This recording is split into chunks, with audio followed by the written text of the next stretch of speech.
Kamala Harris has spent the last 6 months defending the mental acuity, sharp as a tack, of the sitting president of the United, Joe Biden. Here's a sampling of what she's had to say from February through June after Robert Hur, the special counsel, gave a deposition in the fall to Joe Biden where he said essentially that he was too senile to prosecute. Kamala Harris and every other Democrat that has now seen the light, both in the media and among elected officials, rode with their ride or die, lied to the American people, covered up the senility, covered up the threat to national security that is Joe Biden. Watch. Some within your own party are wondering if President Biden should even step aside. What do you say to that? Yes, there was a slow start, but it was a strong finish. Joe Biden is extraordinarily strong. People can debate on style points, but ultimately this election and who is the president of the United States has to be about substance. I would suggest that the substance that matters to the American people is whether or not their president can form a sentence, more importantly, form a thought, complete a sentence, more importantly, complete a thought. That kind of sentiment, riding or dying with Joe Biden, from Kamala Harris wasn't just after the disastrous CNN presidential debate. She went after special counsel Robert Hur in February, said it was partisan, said it was hackery, and said it was untrue. She, by the way, was like everyone else in mainstream media. You could listen to clips of George Stephanopoulos or anyone else saying that it was a right-wing conspiracy, that it was a cheap fake, to question the competency of Joe Biden. But after that CNN presidential debate, many have seen the light. It is fascinating now to see, as Warren Buffett said, when the tide goes out, who's swimming with their trunks off, who's skinny dipping.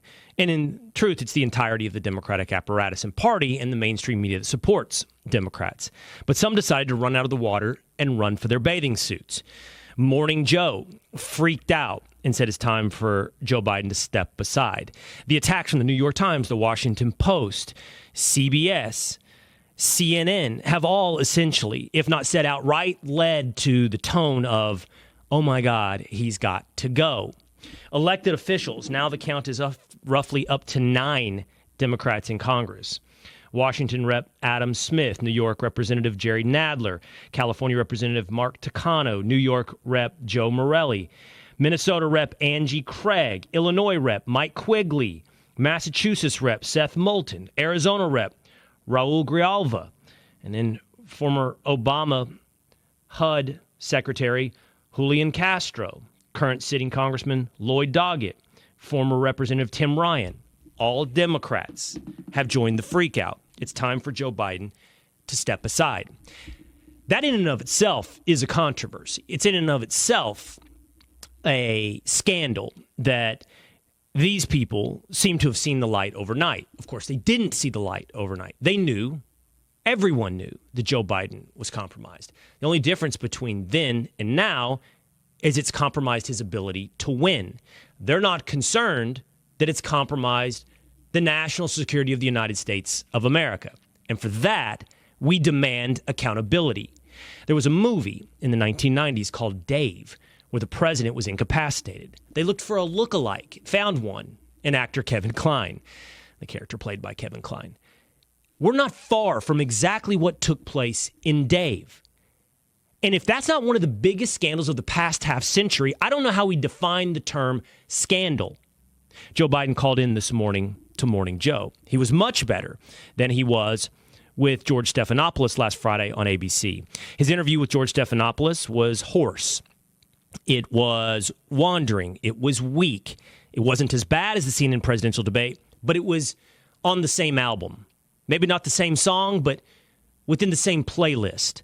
It didn't calm the waters. This morning on Morning Joe, with a phoner where he could read, even he admitted at times during that he was reading a list of self-described Donald Trump's lies, he could read.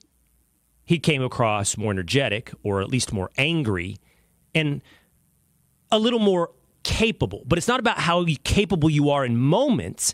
It's about how capable you are in all moments when you are the president. But if this is, as I suggest, a national security threat, we need to hold every single person around the president accountable. Ron Klain, chief of staff, top leaders in Congress and the Senate, from Chuck Schumer to Hakeem Jeffries. We need to hold Jill Biden and Hunter Biden accountable. And importantly, we need to hold accountable the Vice President of the United States.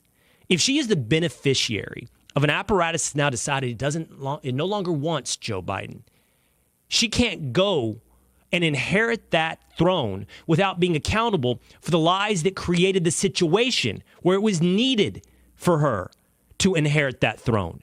She can't perpetuate one of the biggest scandals of the past half century on the American people and then go on to lead the American people.